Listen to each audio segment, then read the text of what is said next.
Bonjour Laurence, on va Bonjour, tordre Laurent. le cou à une idée reçue, celle qui fait que l'on pense, à tort effectivement, que le cancer du sein n'est qu'une affaire de femmes. Ah oui, il y a des hommes qui ont des cancers du sein. Il y en a très peu, évidemment. La prévalence, on dit, c'est 1% des cas, ce qui est assez minime. Une centaine de cas environ chaque année. Et c'est l'hôpital Saint-Louis à Paris qui les accueille souvent dans des états pas très en forme. Pourquoi ? Parce que le cancer est tellement rare qu'on ne se doute très pas peu qu'il diagnostiqué ou tardivement, j'imagine. très tardivement diagnostiqué, c'est-à-dire une grosseur, etc. On passe à côté. Résultat, on arrive dans des cas assez dramatiques. Le cancer est regardé à la loupe par un consortium européen de médecins qui récoltent depuis quelques années des données. Ils étudient les raisons notamment héréditaires du cancer du sein chez l'homme. On sait que chez la femme, c'est un cancer qui est fortement héréditaire. Il y a des familles de femmes à cancer du sein. Il y a un gène qui est très identifié.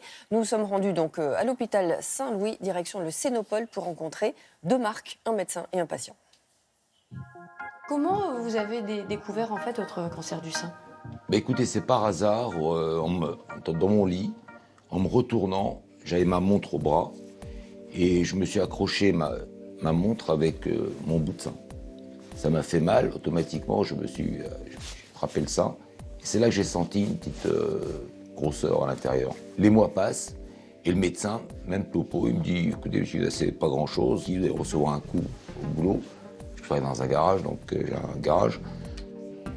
Et en fin de consultation, il me dit, par précaution, on va quand même faire une échographie et éventuellement peut-être une biopsie.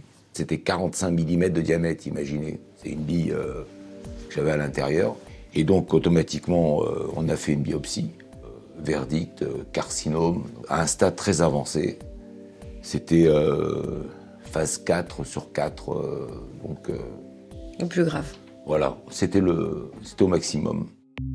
Il y a un retard du diagnostic tout à fait manifeste. D'abord parce que les hommes n'y pensent pas, ils ont une boule au niveau de leur sein, ils pensent que c'est rien.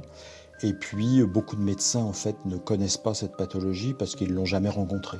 Vous voyez arriver des patients dans un état ? On voit souvent des patients donc à des stades avancés avec des tumeurs qui peuvent être ulcérées, les mamelons notamment complètement envahis par le cancer et souvent donc à un stade beaucoup plus avancé que chez les femmes. Au niveau de l'environnement, vous n'avez pas vécu au milieu de polluants, de toxines ? Si, justement, c'est la question que j'ai toujours posée. Ça peut être l'environnement dans lequel j'ai évolué depuis une cinquantaine d'années par mon activité. Donc peut-être les hydrocarbures que j'ai manipulés dans un garage, peut-être les poussières, peut-être les solvants. Il y a probablement des causes environnementales, notamment tout ce qui va entraîner une chute du taux de testostérone chez l'homme. Donc les hommes qui travaillent au contact de fortes sources de chaleur qui peuvent abîmer les testicules, probablement tout ce qui va être benzène et produits pétroliers qui peuvent aussi être incriminés dans la genèse des cancers du sein. Ça veut dire quoi, Laurence, que les hommes doivent passer mammographie assez jeunes, comme les femmes ? Alors, a priori, non, il n'y a pas de raison de dépistage généralisé chez les hommes. En revanche, quand un homme a eu un cancer du sein, il faut faire attention, il faut vérifier que les garçons plus jeunes, etc., autour de 30-40 ans, n'aient pas de grosseur comme ça affichée. Le diagnostic est plus tardif chez les hommes, on dit aux alentours de 67-68 ans. Chez les femmes, un peu plus tôt, aux alentours de 63 ans. Le traitement du cancer du sein chez l'homme, c'est quasiment le même que chez la femme. Chirurgie en première intention, puis radiothérapie, hormonothérapie et chimiothérapie. Le conseil des médecins, à la moindre grosseur, à la moindre douleur du sein, on va chez le médecin contrôlé. Merci beaucoup pour ces précieux conseils, Laurence.